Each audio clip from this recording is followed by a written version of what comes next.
দেখেন আমি কান্দে করে এক সিপ লইয়া, সিপ না থুকু, একটা বড়শি লইয়া কই যাইতেছি, আপনি একটু দেখতে থাকেন।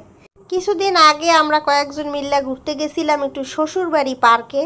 সেইখানে যাওয়ার পর দেখলাম এরকম একটা পুকুর কাটানো, আর এইখানের কর্তৃপক্ষরা আমাকে কইলো যে এইখানে চাইলে মাছ ধরা যাবে, আর মাছ যদি আমরা ধরতে পারি তাইলে ওই মাছের যে দাম আছে একটা ওদের রেটিং করা, ওই রেট অনুযায়ী যে কয় টাকা পড়বে সেইটা দিতে হবে, আর এইখানে বসে মাছের যে কোনো আইটেম করে খাওয়াও যাবে, ওইটার জন্য আলাদা কিছু চার্জ দিতে হবে।